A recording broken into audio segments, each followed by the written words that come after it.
And welcome, sports fans, to today's Sports Roundtable. And what a run it's been for the winter sports season, as it has officially ended here for us here in Southeast Missouri, as we just wrapped up Sikeston's Final Four run here momentarily, just moments ago. So we'll get to that in just a moment. But it's been a great run, and we got Tommy Jacobs along with us to talk about the season and the games that's taken place over the last week, to basically recap the state championships that took place over the last week over in Springfield, and start to wrap up the winter sports season, and especially the basketball season here in Southeast Missouri, and for the state of Missouri as well. So first, taking a look at some games that took place over the last few days. Sikeston in the semifinals Friday night. Make sure we get the... Yeah. Sorry about that. Grandview defeated Sikeston 59-56. And what a game that was between Grandview and Sikeston. Come down all the way till the end. A three-pointer last three-point effort by Fred Thatch of Sikeston. Just pretty much inside, just a few steps in from half court with 3 seconds to go full court. Come up a bit short, and Sikeston fell in that semifinal game Friday night to a very talented Grandview team out of Kansas City, and Grandview will move on to take on Raytown South in the Class 4 state championship this evening in Springfield, this Saturday evening. And taking a look at today's game, Saturday. Getting the games mixed up here, but here today, the Sikeston Bulldogs fell to Jennings in the third place game. Jennings fell to Jennings in the third place game. I believe that was by 4 points in that game here this Saturday afternoon. So Sikeston come away with 4th place in Class 4 in the state of Missouri. A great run once again this year. Just unable to get a win over there in Springfield in the state Final Four, but certainly an exceptional season for the Sikeston Bulldogs. And notably, Fred Thatch's career has finally come to an end. He's had a great run, a 4-year starter for the Bulldogs, and just coming up a bit short this year in his final games, but an exceptional not only season but 4-year run for Fred Thatch, one of the most memorable players we'll remember here in Southeast Missouri for years to come. Certainly been privileged to watch him over the years, and he's done it with class, done it with great talent, and certainly a great team there in Sikeston, and just coming up a bit short this weekend, but a great run for the Bulldogs this season. And just giving you a little recap of the scores from earlier last week. We only had Sikeston in the mix in Class 4 and 5 this week, but last week was Class 1, 2, and 3 over in Springfield on the Missouri State campus, and Hayti coming up just a bit short in the championship game against Van Far, and Hayti fell 56-55 in overtime. So Hayti comes away with 2nd place this year. A great run for the Hayti Indians. Also in the Class 3 championship game, the Charleston Blue Jays fell just short of Hogan Prep out of Kansas City, 63-58. Charleston coming away with 2nd place in Class 3 this year, and a great season for the Charleston Blue Jays as well. And in the Class 1 state championship, Eminence, a little out west, northwest of us here in Southeast Missouri, coming away with their state championship run and getting a win over Walnut Grove in the state championship, 79-72. An impressive run for the Eminence Red Wings. Their only loss coming to Advance, the very first game of the year, which they avenged that loss in the quarterfinals, the game we had here on YHC a couple weeks ago. So a nice run for the Eminence Red Wings, finishing with a state championship in Class 1. And the only state championship here in Southeast Missouri, Neelyville over Mid-Buchanan, 70-51. And Neelyville, Class 2 state champion, Lady Tigers, with an excellent run in girls basketball, winning a state championship over in Springfield. So those are the games that took place over the last week. So very great season, and we're going to bring in Tommy Jacobs in. And Tommy, you still around with us? I'm still here. All right. So Tommy, a great season as we see you run through the games. Notably, Sikeston today in their 3rd place game coming up a bit short as they finish 4th place. Got them 3rd here, but that was in the third place game. They finished 4th in Class 4, finishing with a 27-4 record, an impressive run for Sikeston. And they were in both of these games over the weekend, Friday and Saturday, especially in that Grandview game. They led for most of that game, and Grandview just made a run late. A very talented Grandview team as well, but they made a run late. Sikeston just come up a bit short, and just come up a bit short in overtime in this third place game with Jennings over the weekend. So a very talented Class 4 tournament this year, and Sikeston was there amongst the best of them. Just come up a bit short here in the last few games. Yeah, they did. I tell you what, that Sikeston team's a nice team, and they represented this area well. As you said, Grandview's a nice team. Jennings was a nice team. And that game today was an overtime game, and several of their players for Sikeston, Thatch included, fouled out before the overtime period. So Jones just kind of put him on his back. Kevin Jones tied the ball game up to send it to overtime, but they just couldn't overcome Thatch being out along with two other starters. That's quite a crew to be on the bench with foul trouble. Yeah, and it's tough to get up for a third place game as well. You're not playing for a state championship, and it's your last game of the year, and it's basically exhibition play because if you're not playing for a state championship, it's hard to really play at your best. But they had a good effort today. They really came out and played tough against a very good Jennings team. And foul trouble nipped them there in the end. A couple of players going to the bench, including Thatch. Thatch went out with just under 3 minutes to go. So that really that was a nip and tuck game right there when he went out. So that's a tough way to go without Thatch the rest of the way. But a great run from Sikeston. And then going back to the semifinal game, the one that really mattered was Sikeston controlled most of that game towards the end, and a couple of turnovers. I think there was 2 turnovers there in the last couple of minutes that really hurt them. Got them down a few possessions, which Grandview capitalized on, and and that's basically how it ended. A couple of turnovers from Sikeston, cashed in on the other end by Grandview, and got that win Friday over Sikeston. That was a tough one for Sikeston because they controlled that for most of the way, and just got away from them there in the end. A tough loss for the Bulldogs, but they had it for most of that game. Yes, they did, and really, as I was watching the game, I really kind of thought Sikeston had this ball game. I thought they had them put away. And boy, this Grandview bunch, they're scrappy too. And they fought back. And they're going to be a hard out tonight for Raytown South. That should be a pretty good ball game. But Grandview, pretty salty. And I just saw something come across that in the Class 5, the Kirkwood girls were state champions with 67-50 win over Kickapoo. All right, so Class 5 final there in the Class 4 state championship tonight. Class 4 state championship, Jennings versus Raytown South. Both, that was semifinals. Grandview versus Raytown South, both around the Kansas City area. So that's interesting that the state championship coming down to a couple Kansas City teams, and the top 3 teams all year was Sikeston, Vashon, and St. Mary's. And they're not even either one of them in the state championship game, and we thought it was going to come down to one of those 3 probably winning the state championship this year. None of them are in there. So that just goes to show you how good that Class 4 tournament, the talent was in that tournament this year. That's exactly right. And the girls in the Class 4, Carl Junction and Incarnate Word, the old nemesis of Dexter, Incarnate's in there. But I watched Carl Junction yesterday, and Incarnate's going to have to play to beat them. They've got some pretty good-sized old girls in there, and they play very, very well. So that'll be interesting to see how that comes out. Yeah, Incarnate Word, I think they're working on 5 straight state championships, something like that. I mean, they've had quite a run there for the Class 4 girls, and they're pretty much the cream of the crop in Missouri girls basketball for sure. So they're certainly going for another run. But, putting this Class 4 run in the books for Sikeston, it's a memorable team, Tommy, with a lot of expectations coming for this team. A state championship was the goal of the team and kind of the expectation of this team to make a run for a state title, and now it's in the end. It's at the end here with a 4th place finish.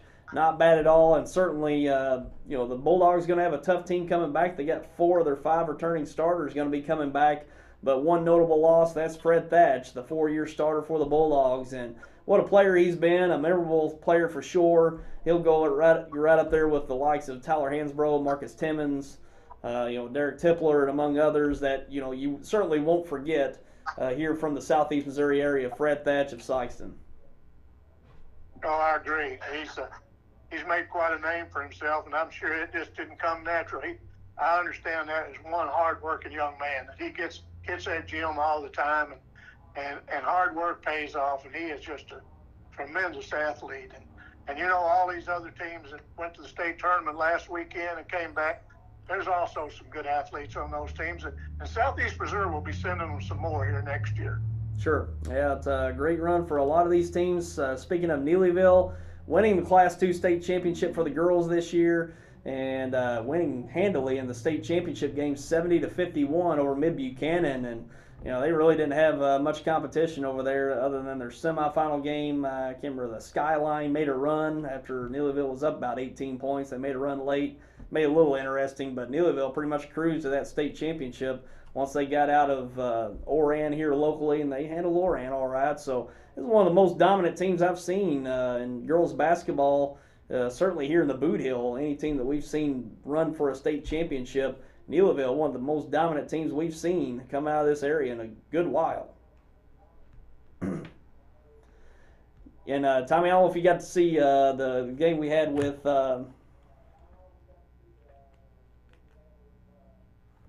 I lost Tommy there for a second. We'll get him back in a second. But yeah, speaking of the Neelyville, great run by Neelyville. Like I said, you know, one of the best runs we've seen out of a class, or not even Class 2, but any girls team in the area. The dominant run they made in the girls scene this year for high school girls basketball. So quite a run for the Neelyville Lady Tigers this year. And moving on, taking a look at some other ones. Charleston with a great finish. Charleston Charleston finishing second in the state in Class 3, and they finished with a 25-9 record, coming up just a bit short in their championship game against Hogan Prep, and they've had quite a run going against Hogan Prep over the last number of years. I think going back to 2011 and 2012. Those back-to-back years, Hogan Prep won in 2011. Charleston came back and won in 2012. And a pretty good rivalry between those two a number of years back, and now matching up once again this year. And Charleston just coming up a bit short in that one. They led for most of that game as well. Just got away from them in the end. It's kind of been the same story out of all of our Southeast Missouri teams over there. They were up late and just got away from them there in the end against Hogan Prep. But Hogan Prep, very good team. I wouldn't say Charleston, kind of just gave it away. Hogan Prep, a very good team, evenly matched team between those two. It could have come down to either one of those winning that game in the end. But impressive finish for Charleston once again this year as they finish second in the state in Class 3. Great run for the Charleston Blue Jays this year. So another great run by Charleston. Looked like they had a really good shot at winning the state championship and just coming up a bit short in Class 3. And try to get Tommy back here. All right, you there, Tommy? Yeah. All right, sorry about that, buddy. Talking about Charleston making their way to Class 3, and they come up just a bit short as well. They were in control for much of that game against Hogan Prep, and they came up just a bit short as well. And just coming up, like we said, talking about these other teams, just coming up a bit short in the last few moments there in the end of that Class 3 game. Yeah, that's right. And then again, of course, I'm going to pull for the Southeast Missouri team, but I thought they had it. But again, they got a little foul trouble, and their big man, I think that's Clark, went out, and that was Charleston's game that night. They go inside to him. He was pretty, regular. He'd throw that thing down. But anyway, they represented Southeast Missouri in Class 3 well from this area. And Tyler, as rumor goes around, you hear this every year, you never know, some reclassification may be coming to the area from Mission. If they do, that's really going to shake up some districts and some classes. But we'll just have to wait and see how that comes out. Yeah, Charleston's been right there. Might even be Class 2, we'll see. But Class 3, they're certainly competitive there in the mix in Class 3. And another player that's right there, that surely made a name for himself over the number of years. Mardarian Clark, senior for the Charleston Blue Jays, certainly has a good chance of going and playing at the next level in college basketball. He's one of those guys that's made a good run. He's been a big name for the last 3 years for the Blue Jays. So he's another one in there that's had a great run along with the Blue Jays. Big wins for the Blue Jays, and very fitting that he gets to play in a state championship game, the last game of his career. So good for him. Yeah, I would say someone will surely be looking at that young man because he is very talented, and he's had a lot of good coaching too. And there's another at Sharp. Is he a senior also? If he is, somebody probably be looking at him also. Yeah, a lot of talent on that Charleston team this year. And Charleston sharing some of that SEMO Conference title with Sikeston. I think they actually might have won it outright now that they consider head-to-head wins. So I think Charleston was actually the SEMO Conference winner, if I'm not mistaken. I don't know, man. That SEMO Conference, it's hard to keep up with because they're all right up there in the mix there towards the end of the season. But great run for Charleston once again this year, and just coming up a bit short, but second place not bad at all for the Blue Jays this year. And talking about the Hayti Indians in Class 2, and they just come up a bit short. All three of the boys teams coming up just a bit short in their last games, or at least in the semifinals for Sikeston. But Hayti and really controlled the game late in the game with Van Far in the championship game, and just a couple possessions really cashed in for Van Far. They tied it up, forcing it at overtime, and won by 1 point in overtime as Hayti finishes the season with a 23-5 record, a 23-6 record, and second in Class 2. And boy, it was close for the Hayti Indians, Tommy. They were right there on the cusp of a state championship, their first since 1983, and it just got away from them as well. It was just one of those weeks for Southeast Missouri teams where it just come up a bit short in the end. But a great run by Hayti. They just come up just a bit short. Yes, they did, and we were all pulling for Hayti down here. They've got a nice young man as their head coach, and we'd love to see him come back with state championship, not only for the team but for himself too. And he puts in a lot of hours, and these coaches, they don't get enough recognition, but man, they put in long hours of getting out there and practice. And if they don't have practice, they have games all winter long. And hats off to Coach Bidwell.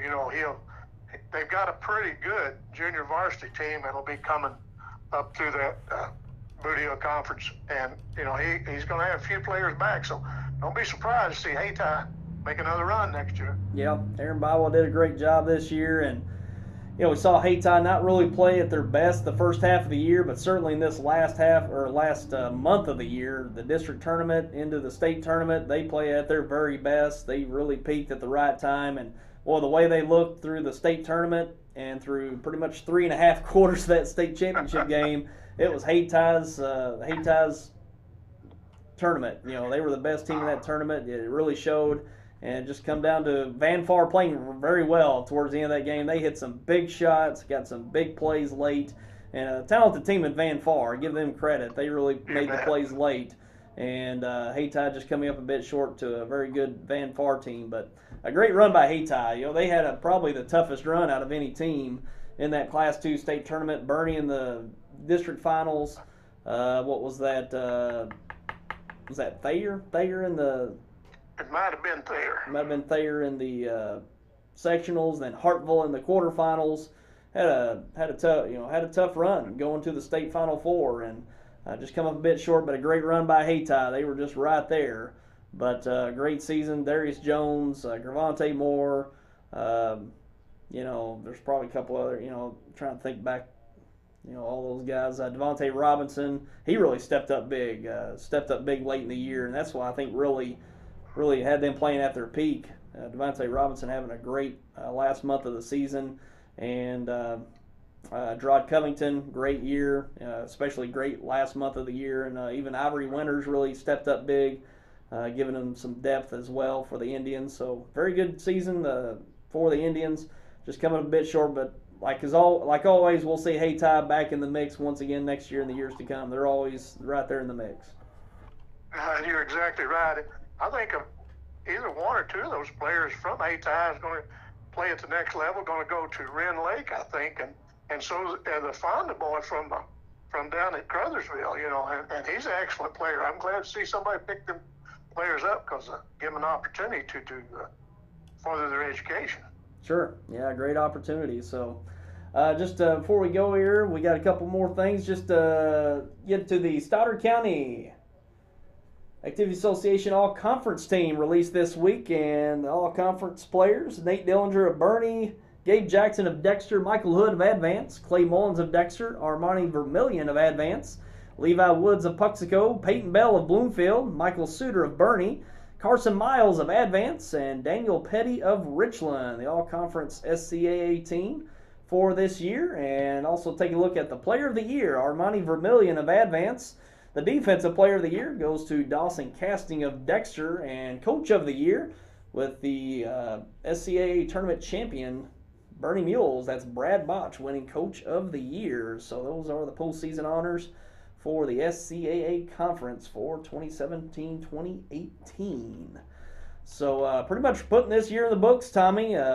We got some more games for the state here for Class 4 and 5 here later on for the rest of Saturday over in Springfield. But for Southeast Missouri, it's in the books. Sikeston finishing with 4th place, the only team remaining for the weekend and this season. And I've really enjoyed this year, Tommy. It's been a great run from the beginning. We had our preview right here on this set, talking about what we expected this year. We expected a lot of good play with teams across the area, and it certainly was that.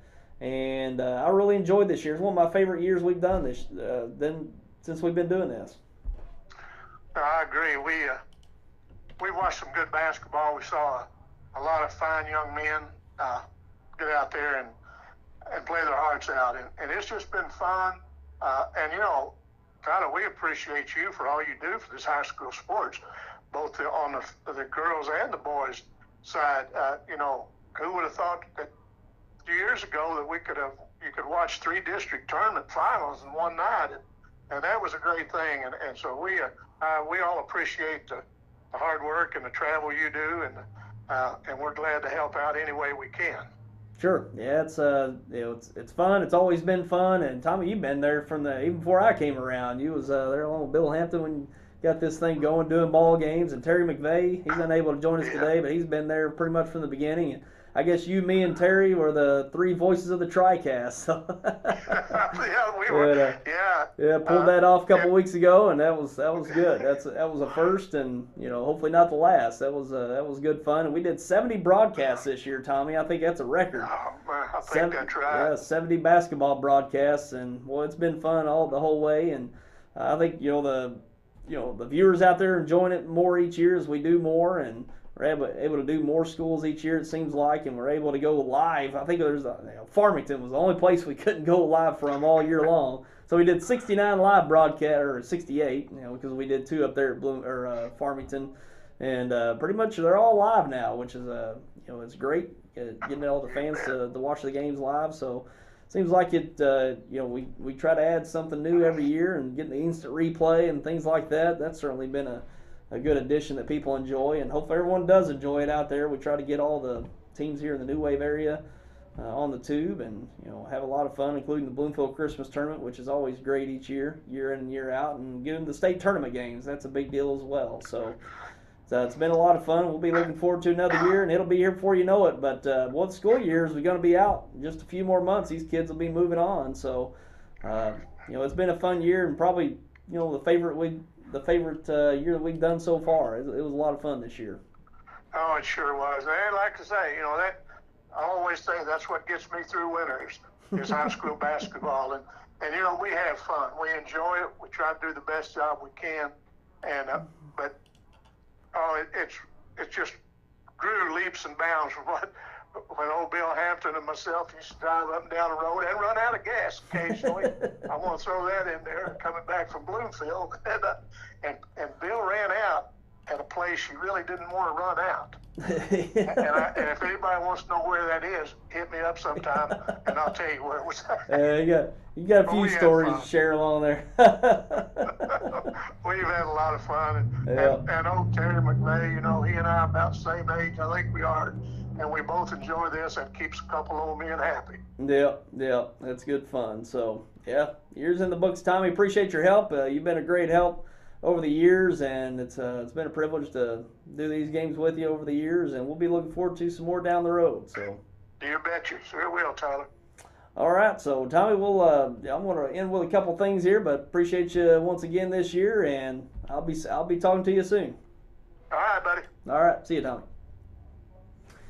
And going to wrap up with big history last night. Big history in the NCAA tournament, which is well underway. And after this weekend, we'll have the Sweet 16 set in college basketball. And going ahead and take a look at the history last night as we saw UMBC. I think it's University of Missouri, Maryland, Baltimore County. I think that's what it is. I didn't even, I think I've seen that name in there in the mix before just as a university, but UMBC defeating UVA, Virginia, the top overall seed in college basketball, and it happened last night. Unbelievable as, UMBC, I don't know if we can get it going here. Yeah, UMBC defeating Virginia, the number one overall seed in the tournament. Not only just the top seed, but the number one overall seed. They won the ACC regular season. They won the ACC tournament championship and looked really good to make a run this year. And UMBC knocking them off. The 16 seed knocking off a 1 seed, the first time in the tournament's history. And this was the 136th matchup of a 1 versus 16.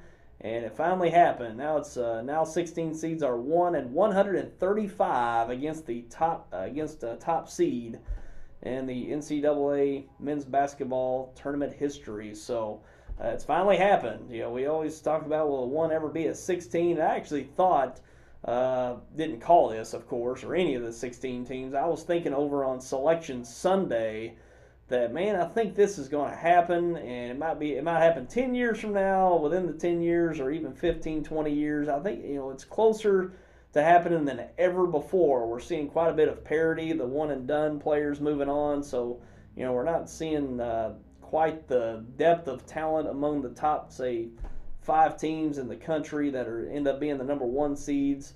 And these mid-majors, you know, they keep getting better, and you get a team that's hot like UMBC, that the way they were, and especially in the second half, they scored 53 points in the second half against Virginia, and I think it maybe once all year, or no, there was actually quite a few games that Virginia held their opponents at 53 or fewer for the whole game, and Virginia, a very good defensive team, but a half-court team.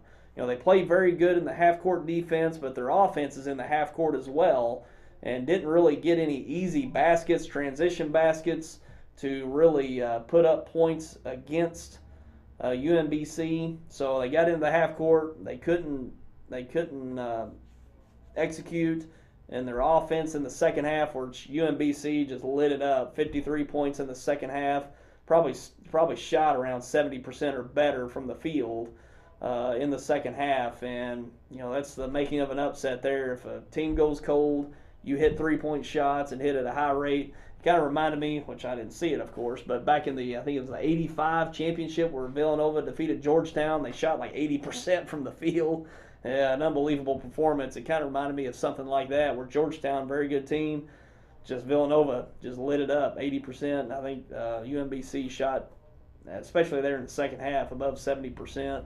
And Virginia just went cold. They couldn't score, couldn't execute, and just a recipe for an upset, as we saw last night. And that was late last night. You'd have to really stay up late. I was just watching the games and saw the ticker up top where they showed the updates of the scores of all the games going on. And I think I was watching, I can't remember what game I was watching now, but watching that score up there and just looking up and saw where UMBC was up by like 14 points. And I was like, well, it might be early. And I looked over to the half and time, and it was just starting to, like, 5 minutes into the second half. I was like, holy cow, turn over there and see what happens. Sure enough, they finished it off and pulled off history last night. And Virginia, history strikes again. I can't remember, was that back in like 1983 where they lost to Chaminade, and I think Chaminade's out in the Hawaii, and they were an NAIA school, and Virginia with Ralph Sampson, just an iconic college basketball player in history. They lost to Chaminade as the number one ranked team in the country, and that was an NAIA school. Just unbelievable. That was probably the biggest upset, which they're calling this the biggest upset in history. Makes sense, but an NAIA school defeating the top overall team in the country in Virginia. I think it was on a neutral court. I think it might have been in Hawaii. I can't exactly remember. I didn't see it, of course, but Virginia on the. Oh man, Virginia's had a good team. That's just they're a vulnerable team to a run that UMBC put on them. And if you show up cold, you're going to be vulnerable. And if another team's hot, anybody can go down, especially in the tournament with a one and done format. So, and that's what happened. But Virginia, on the wrong side of history once again, as a number one seed, getting upset now by a 16 seed. Never been done. So now that's the thing. Going into these selection Sundays now, it's going to be like, hey, who can be the UMBC?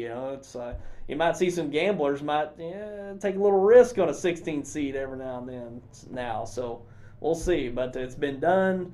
16 beat a 1, so that'll be interesting going forward to see if anybody picks any 16 seeds going forward over any 1 seeds. Likely not, but we saw history last night, and I was kind of thinking over Selection Sunday, man, this is probably closer to happening than ever before, and I figured, I wouldn't be surprised if we saw it in the next 10, 15, 20 years. Wouldn't be surprised, and sure enough, happened this year. So, you just had to stay up late last night to see it. You probably had to catch it on the highlights today if you went to bed early last night. So, impressive win for UMBC over Virginia, 16-1.